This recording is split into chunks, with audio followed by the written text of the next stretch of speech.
that would have put health care at risk for some of our most vulnerable citizens, including disabled children and low-income seniors.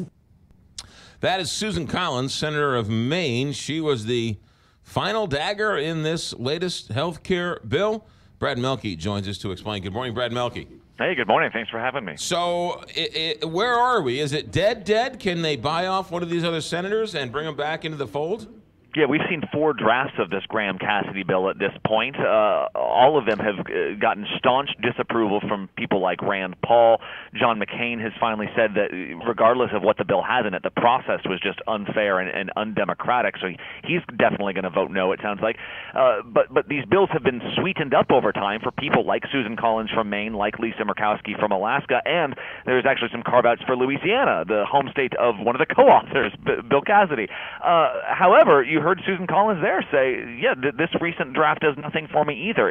Even though there are things to kind of sweeten the deal for Maine, it still, like every other state that expanded Medicaid, ends up rolling back a lot of that money in the future. And so she says it's just not a good deal. So for all intents and purposes, yes, this bill is dead, although Lindsey Graham says he still wants to push to get this on the floor. He still wants a vote and to sort of put senators' feet to the fire, and hopefully, just hopefully, he says, we'll get some people to change their minds. Brad, I can't help but wonder. It seems like that no matter what they propose, they're always one vote short. And so no matter what they propose, it seems like they'll always be one vote short.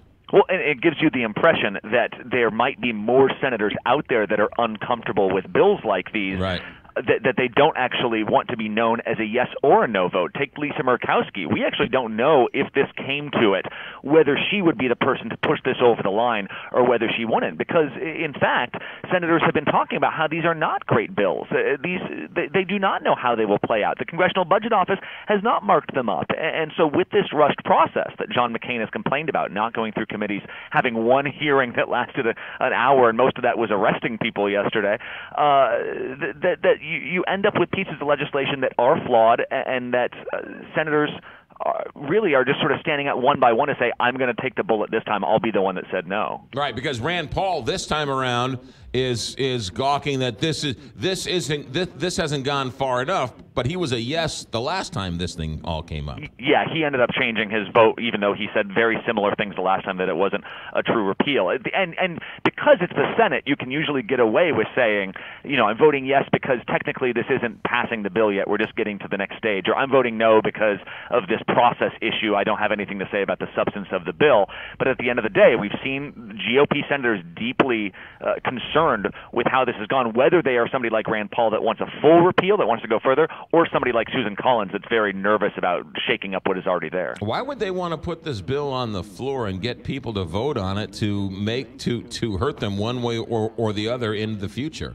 I think Lindsey Graham's logic seems to be, can we all just get on the same page that we want to make actual changes to the healthcare system? Seems like he seems to think that Susan Collins, Lisa Murkowski need to be sort of held accountable, and do they just want small tweaks or do they want big changes? Because this bill, despite the fact that it's the third or fourth iteration of Obamacare repeal, is a pretty radical idea to really shake up the Medicaid structure over the next 10 years.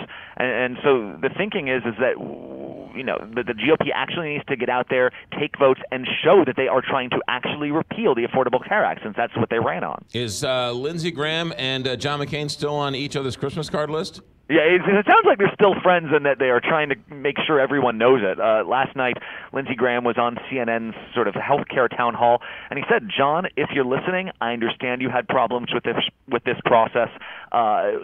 If we sort of give this another go, I would like to make this a better process where we actually go through committee hearings and debates and all the things that in the past have made bills. But it speaks to this larger issue that the GOP has had over the last 8 months with this healthcare debate. Is every time it's been framed as sort of an emergency. We have to pass this bill right now because the fiscal year is coming to a close. This time it was we have to pass this bill because Senate rules are going to change. Well, they might be able to change the Senate rules again. It was not necessarily the emergency that they were portraying it as, but you have a lot of senators that are saying that the sort of normal rules, the normal protocol for creating a bill, they don't apply to Obamacare repeal, and that is what has made this such a fraught time. That is why you're having these loud protests on the Hill. Now that it seems to be dead, any chance of them actually coming together and fixing some of the problems of the current bill?